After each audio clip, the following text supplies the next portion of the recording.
Hello everybody, my name is Miriam Divine. I'm a trans witch, and this is a meditative journey into the liminal realm, or Hecate's cave, depending on which way you look at it.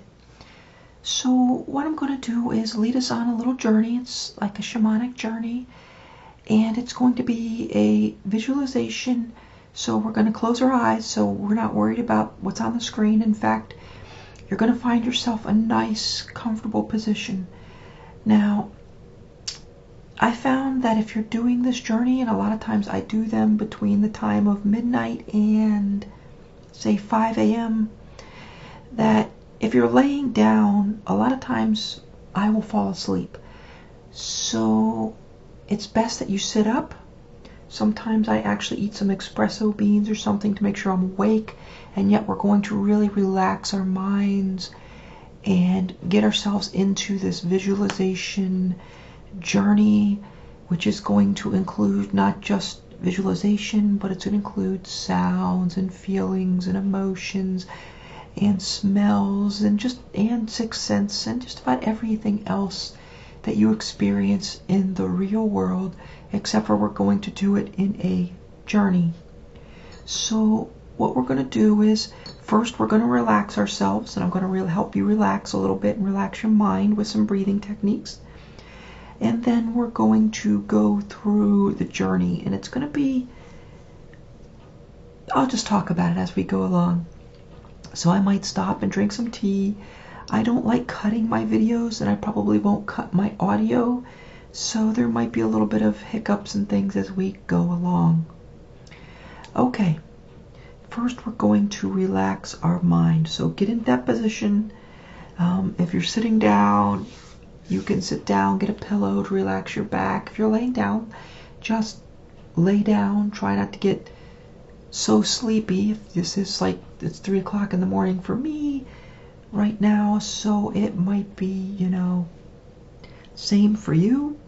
By the way, this is on a new moon, and I was guided by Hecate to do this journey for you and to lead some new people through. So get comfortable. Wear something comfortable. A lot of times I do this journey in my birthday suit, and sometimes I do it in a nice comfortable robe or something that's soft and whatever, that's just relaxing for me. Okay, so let's everyone sit down, close your eyes. Now take a deep breath in through the nose and release it out through the mouth. Now our breathing throughout this journey is going to mostly be in through the nose and out through the nose. But this relaxation technique is to breathe out through the mouth at this point. And I'll tell you when we get to the point of switching it over. Okay. Now we're going to breathe 10 very deep breaths. And what I want you to do when you breathe is to focus solely on the air coming in, and then when you breathe out, releasing any tensions in the body and the mind, all your worries for the day. So let's breathe in once and breathe out.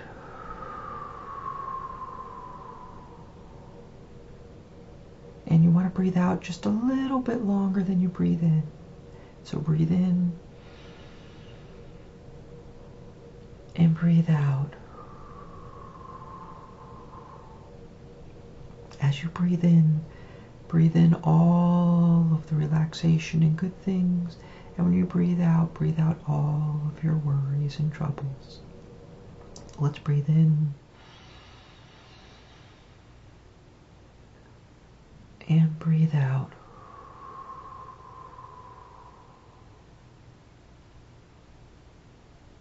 In and out. With each breath, we get deeper and deeper into our relaxation. You might feel your muscles getting heavy. And out.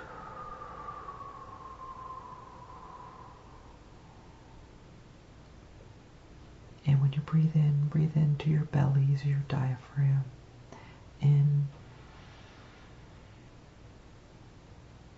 and out.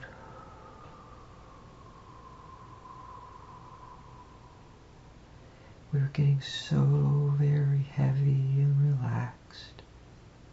In and out. Our minds are relaxing. All those things that have been stirring around. We're just focusing on our breath. And all those things you can release. In and out. And in and out. And our last one. In really deep. And out. Now we should feel somewhat relaxed. And we're actually going to relax even further. So now we're going to relax the mind as well as the body. Don't move around or fidget your body. Just let yourself lay and get heavier and heavier, or sit and get heavier and heavier. So now I'm going to count backwards from 10 to 1.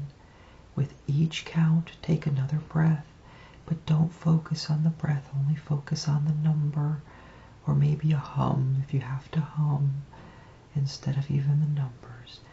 With each one, I want you to release and relax all the thoughts of the day, all of your worries, all of your problems, all of your excitements. We're just going to empty our minds down to a point of total relaxation. So let's begin. 10.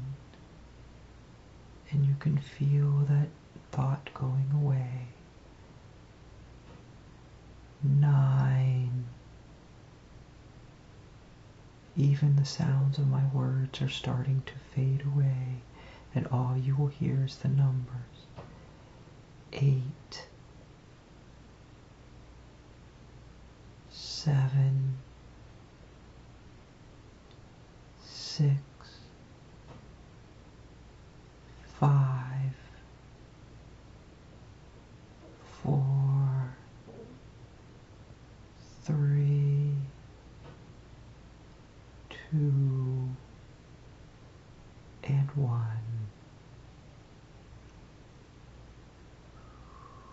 Let's just take a few minutes to release anything else that we might have. Either count down backwards by yourself or just breathe.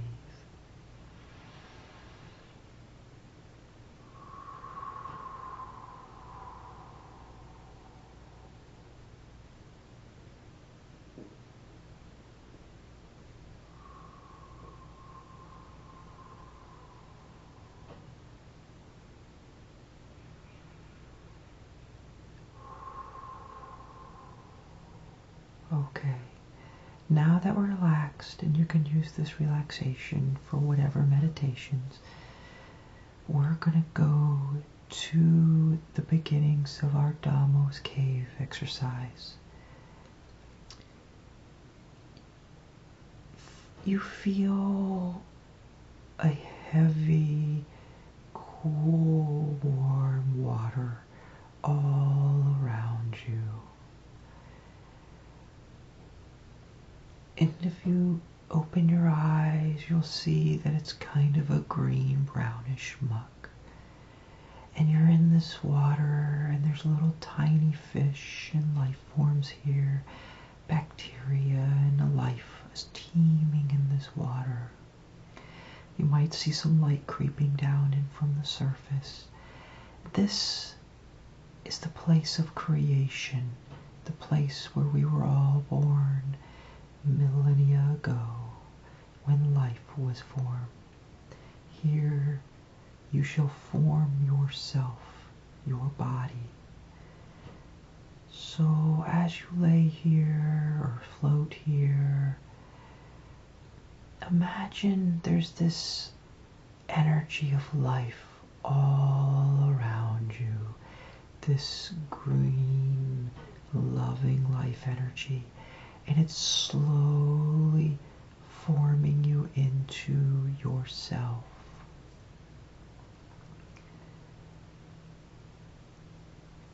And as you sit here and float, you find that you can start to wiggle your hands in this water and the little lives, and you can see yourself kind of shadowy here. And soon, when you feel ready, you start to swim up to this beach in form, and you step up onto this mucky, sandy wade as you come slowly and walk out of the water onto the beach. As you look around, you see that you're in like a little cove, and you can see the water behind you. It kind of leads out to the ocean, and it's green just like you thought. There's vegetation and trees. The sand is before you. You notice even though the water was mucky, you're just damp and wet. No slime or anything is on you. And you stretch a little. You feel yourself, and you notice that the sun has just creeped out from behind a cloud. And it's warming you up, so you're not cold. You're nice and warm. Maybe even a slight breeze blows through and you can hear it rustle in the trees. There's a huge rock near you, big enough to lay on, and it's smooth enough that you won't hurt your body when you do. And so you decide to go over and sit down and lay on the rock. It's warm with the sun energy, and you feel that warmth radiating out into your body as you just lay there and relax and dry from the waters. It is so comforting here in this space. As you lay there, you can close your eyes and listen. You can hear the trees and the wind and the leaves. You might even hear a few little animals, nothing big or major, just little animals and insects and things in this beautiful beach.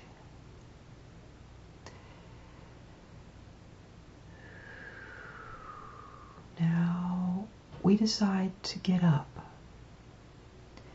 So we stretch off of our warm rock like a lizard, and we stand up and get back on the beach. We can feel the sand between our toes. And there's a little path leading out through the trees from behind some maybe bushes or something. And you decide to follow this path, and it leads into the forest. Now as we go, the path has been well walked, because we have walked this path many times. And as we walk through the woods, and we can see different things, maybe we stop and hug a tree or something.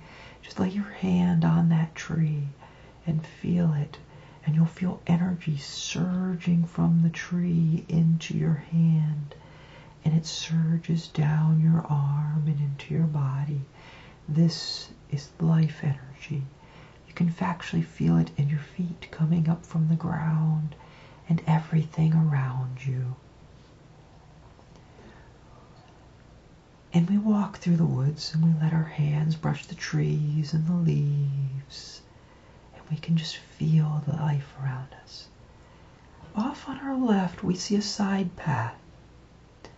Over there, you see a glade of trees, but we're not going to go there.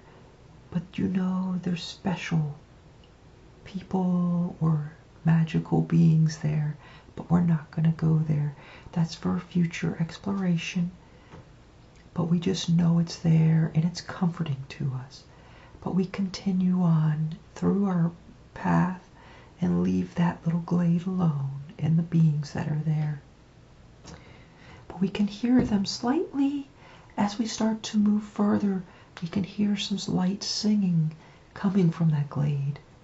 It almost like wants to draw us in, but we know that not this time. The singing fades away as we walk through the trees. It's kind of winding. We can still reach out, touch the trees and things if we want to. Soon we notice that the trees are starting to thin out. And as they start to thin out, we notice these little tiny lights up in the trees, almost like fireflies. They're all over in the trees. As we start to get closer, they start to fly around us. And one comes and flies before you, and you notice it's not a firefly. It's a little teeny weeny fairy, and she's aglow, and there are thousands of them flying around us. You know they carry magic in their wings, in their little hands. And if we so ask, the fairies will give us some of their magic and sprinkle the glow into us. So we stop and we thank the fairies as they give us magic. This is something very special that only a few get, and you are that special to get this magic from them. They kind of dance around as maybe you dance a little bit with them, but you mostly just stand there and wait. Soon they start to flutter away, and you can hear tiny little thank yous, and you thank them from your heart and your soul, saying thank you for everything that you've just given me. Now this magic can manifest in many, many ways, and you will find as you explore it, you will find this magic. We continue to carry on or walk on through the woods as it slowly sparses out, and soon the trees kind of give way, and it opens up to a massive grass field. The grass is maybe knee to waist height. It's beautiful. It stretches out far, far in every direction in front of you. You can see the trees off to your left and right where the forest kind of stops. And way off in the distance, almost beyond vision, you see a faded mountain, one mountain standing in the peak, and it's very far away. You look around here, and suddenly you see, or not suddenly, a giant tiger walks through the grass. He's not scary at all. He is your friend. You've met him many, many times, just like the fairies. And the tiger walks over to you, slowly padding through the earth. You can feel its earthbound energy, its heaviness, and you reach over and you give it a pet and stroke the tiger. And you can feel its age and its relaxation. The tiger is your friend. You give him a little hug, and he almost looks like he's smiling at you. And you get this feeling, if you had to, you could ride the tiger versus walk, but this time we're going to walk. You give the tiger another hug and let him go about his business as he saunters off into the trees behind you, and we began to walk across the grass field. We notice as we continue to walk towards the mountain, it's taking a long, long time. But with each step, we feel some of the earth, some of the energy of Mother Earth suck into our feet, almost like there's little tiny roots going from us to the earth and from the earth into us, working this energy of the planet up our legs and into our body as we walk across this huge field. And we're getting energized as we move. We can feel the sun above us. And yet we can't see the sun. It's just there, knowing that the comfort of Father Sun is giving us energy just as Mother Earth does. We move and we stretch out our arms and let it brush the grass as we walk.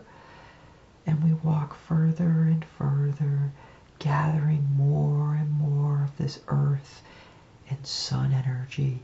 It's slowly filling and radiating us with their blessings.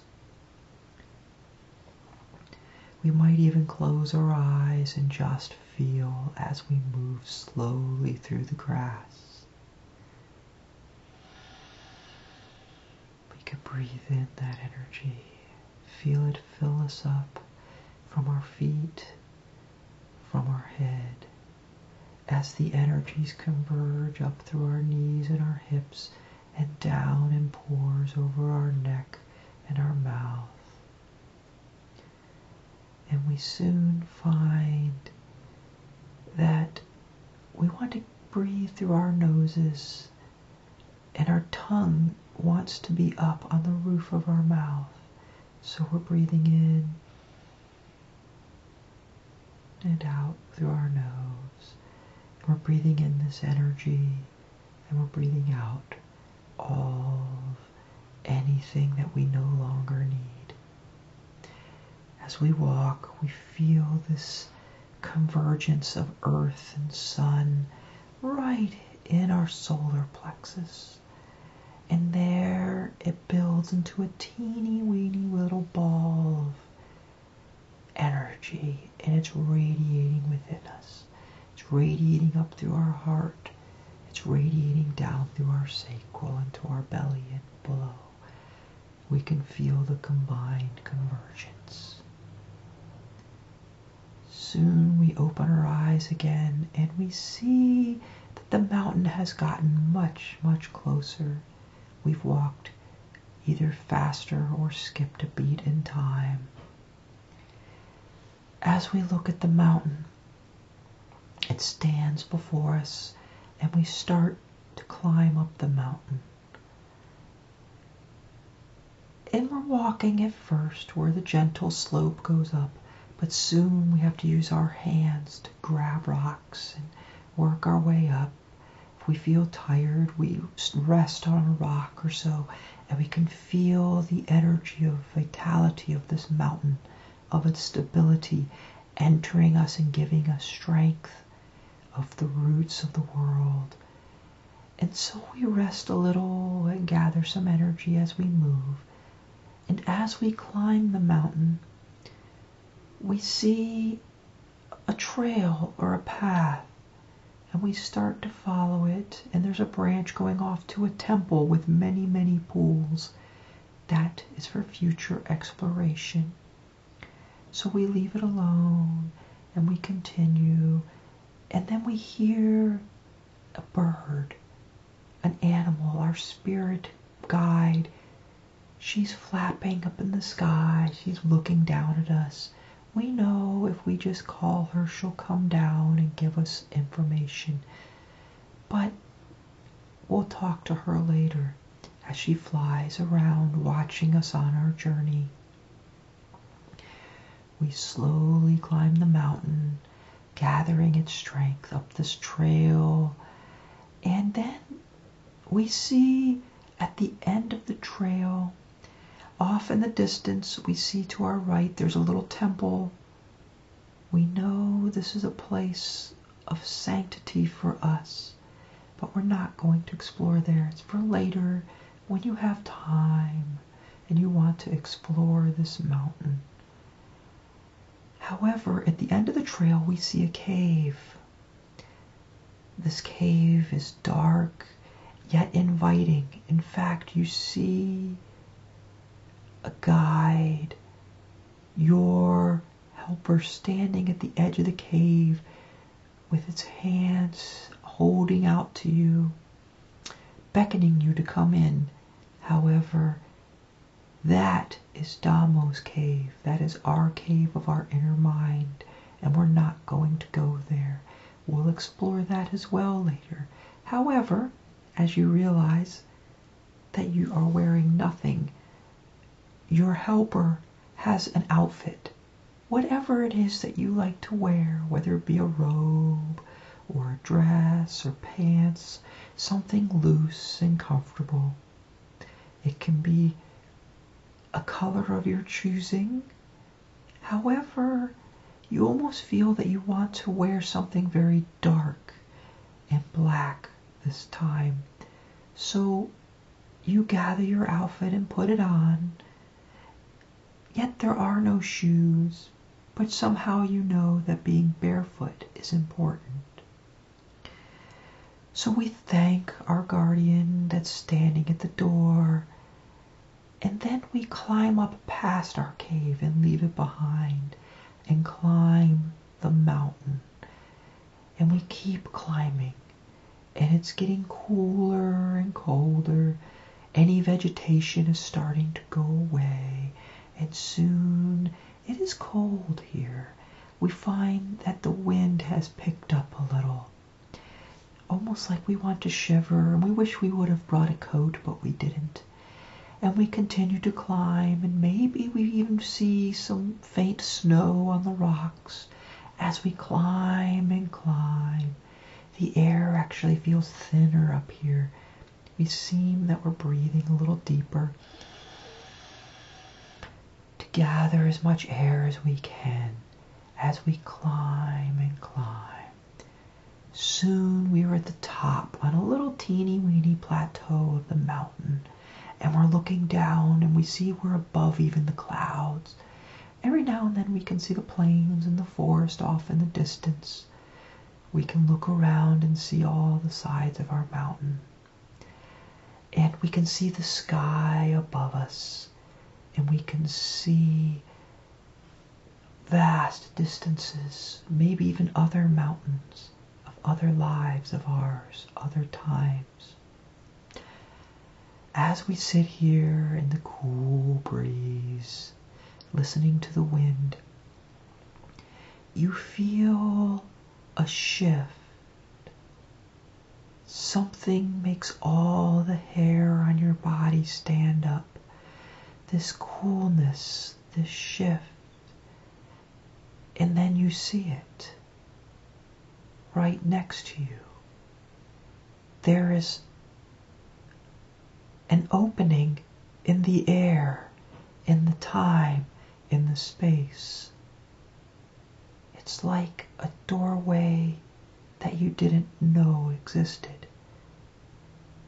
It's within the spaces between the sky, and we go into it. And in this space it is dark and cool and dirty. And as we know that this is a special place, we can feel the damp magic of the earth. And we move through, and it gets darker, and the light behind you fades until it's pitch black as you make a corner. You find that the roof is low, the walls are close. You might even have to crawl as we move through this loose, loamy dirt of a place. You can feel some tendrils of roots coming down and kind of brushing you as you move through this dark tunnel of cave. As we climb through, you can feel the energy here is different.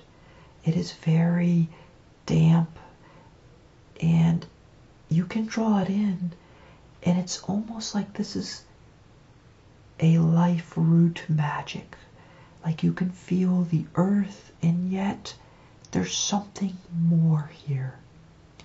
As you climb and crawl through this cave, it might go straight and it might go up and down.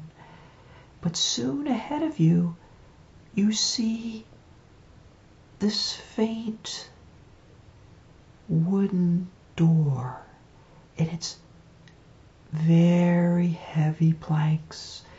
It has iron shods and it has a big metal ring on the door. As we approach, we see the door. We stop, we listen, we hear nothing. It is very quiet here. The door has no lock, has no key, just a giant ring on it. We reach up with both hands and grab the ring and pull on the door.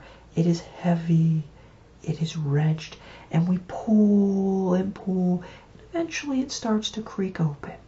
The hinges are rusty, and we pull the door, and it opens into a very dark space. But you feel something there, a presence. And inside this space, the flicker of a candle lights. And you look in, and you can see the light. And you almost hear the words, "Come in, my child." But you didn't hear them, but yet they were in your mind. And so you enter and pull the door closed behind you because you know it is the right thing to do. And as your eyes adjust to this light and you're looking around, you find you're in a cave. And off to your left, there is a gate, an iron gate with a giant, massive lock and keyhole on it. And before this gate lays sleepily, with one eye open, 2 black dogs. They look at you warily, and yet they don't move. They're just watching you. Somehow you get the impression that if you got to know them, they would know you. But for now, they just look at you and kind of give you a wary welcome, and yet cautious, do not approach this gate. It is not for you at this time. When you try to look past the gate, all you see is the darkest darkness you've ever seen, and you can't penetrate it. Off to your right, you see a tunnel. And you kind of look around and poke into the tunnel just briefly, and you see that there is another gate. This gate, however, is white around the corner, and the bars are white. And beyond it is this bright, bright light that you can't see anything past it. And then in this light that was kind of half blinding, you notice a very large snake. She's silvery gold, and she looks at you with one eye and then both. And she kind of slithers to the side, and she's huge, larger than you. You know she's very shy and doesn't want to talk to you, but you also know that this gate, which has no lock or key, however, it will not open, for the guardian will only let those that are worthy pass. You leave the snake and you leave the white gate alone, and you come back to where the cave is. And as your eyes adjust,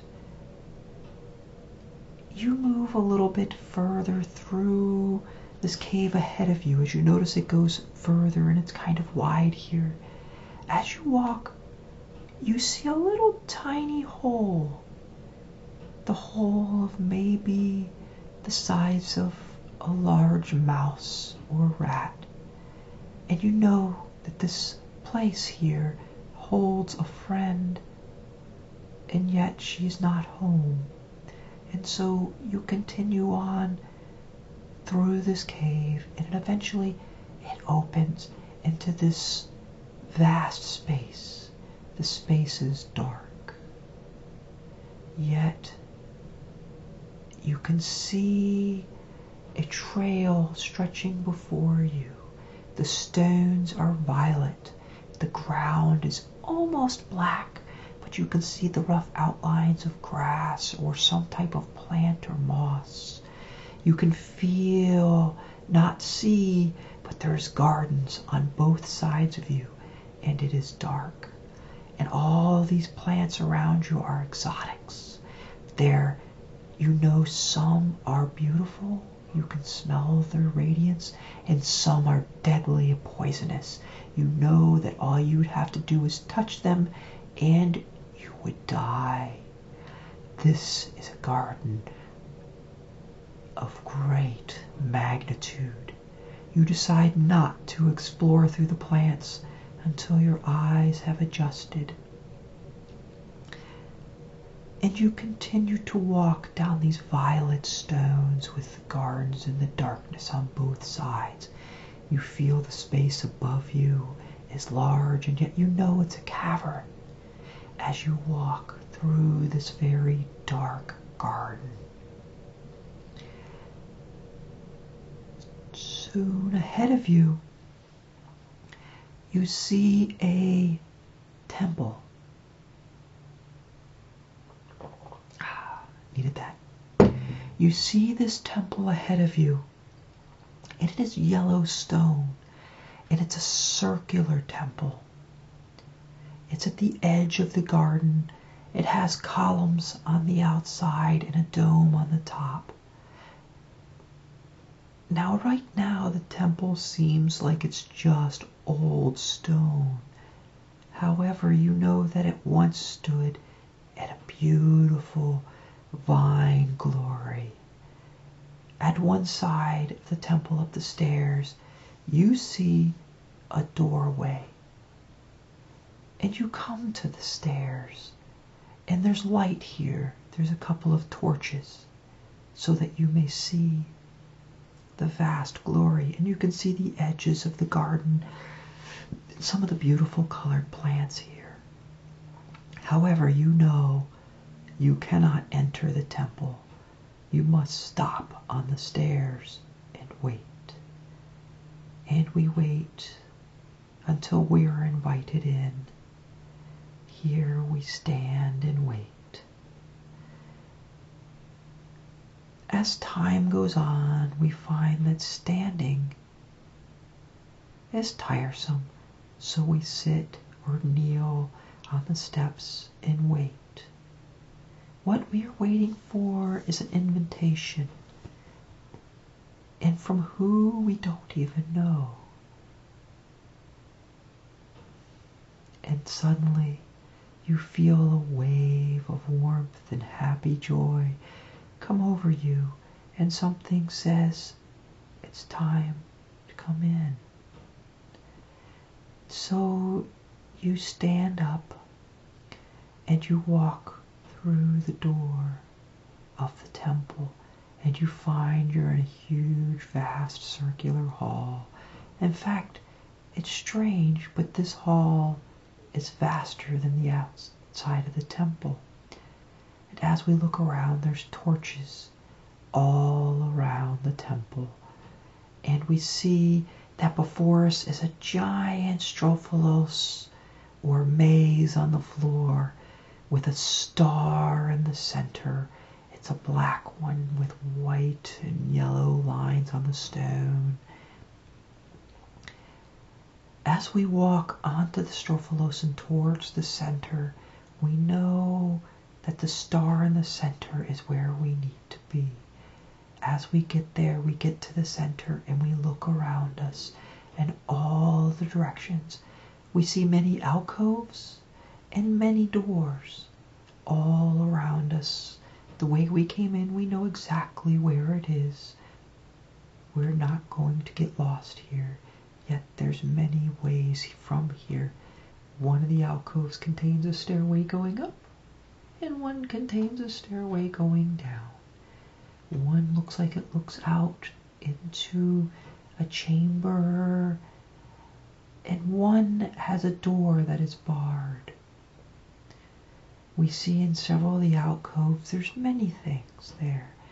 Sometimes there might be weapons or food or whatever, torches. Some of the alcoves are just for sitting. There's little benches or places for entities and beings and people to stand. We stand here in the center of this temple and we wait and we wait.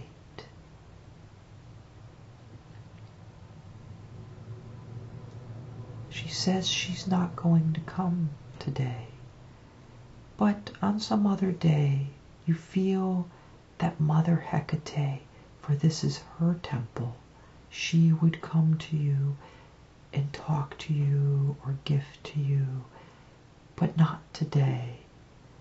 She beckons you to go through one of the alcoves. You feel this, go join the fields and the parties and celebration, for this is the new moon, the Diphnon, and it's different every time when you go through this door, depending on the day of the month or the cycle of the moon. As you go through this alcove, you turn a couple corners, and soon you find yourself standing on a low porch overlooking a giant grass field. This grass field is enclosed with a wall that's maybe 30 feet tall, and it's a stone wall. Far, far away you see a little gate or a door that is closed. Off to one side you see a few buildings up along against the wall. However, as you look, you see there's a party going on in the field. This party is a celebration of, Hecate. This is her celebration for all of her followers, all of her minions. And if you are invited, a couple of the entities or beings from the party will come to you and bring you to the celebration. And if you are not, you can go explore a little bit more. But this is the end of our journey. And if you wish to explore more, you may. I know this has been long. However, this is where we're going to end our journey. So if you wish to wake up or explore more of the cave, it is up to you. I know these explorations into this cave can lead to many, many understandings and vast things as you explore all the places around you. And as I make more of these meditative journeys, we will explore some of the areas inside of Hecate's liminal cave. So we're going to go ahead and come back to reality if you so desire. If not, stay in the cave and explore. However, slowly start to bring yourself back to the real world, to life.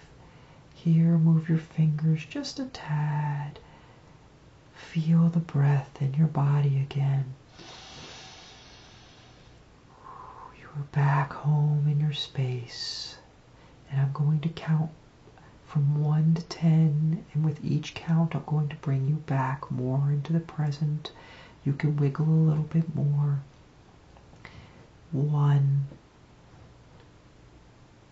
2, you can feel your toes more. 3, 4, you're back into your space. You can feel your breath. Your mind is beginning to work again. 5, 6, you can almost crack your neck and stretch your shoulders here. Move your arms. 7, 8, rub your heart space just a little to wake yourself up. 9, In 10, you can open your eyes. You will still feel somewhat relaxed, and yet we've been on a fairly long journey. Okay, now that we're back to our spaces, once again, my name's Miriam Divine, and this has been a journey into Hecate's liminal space. And this is just the beginning of that journey. If you so choose to explore further than the temple and the fields and the gardens and all the places in Damo's cave, we'll go and make another journey of exploring that, for that is your space. Hecate's liminal space is her space. And it's the space that is apart, separated, in between the heavens, the earth, the underworld, and the other spaces that are around those places. Hecate's space is for very special things. And you will find that as you explore that space, it will become brighter. The gardens will light up. All the alcoves will have something in them. You will meet friends, you will meet enemies, and you will meet Hecate and her followers. And if you get bold and explore, you will find that the guardians at the gates can become your friends, but they will not let you pass unless you are worthy. And if you need to go back and explore the cave of Damo's cave, you know that big heavy door is always there. You can go through it. The same with the secret passage at the top of your mountain. You know it is there if you ever need it. Okay, everybody. That ends our shamanic journey or meditative journey into the liminal realm. If you like this type of journey, let me know in the comments below. I'll make more journeys like this. If you wish to have them, just let me know in the comments. Maybe give a like and a subscribe. Okay, everybody, thank you very much. Have a wonderful day or evening or morning, depending on what it is for you. Goodbye.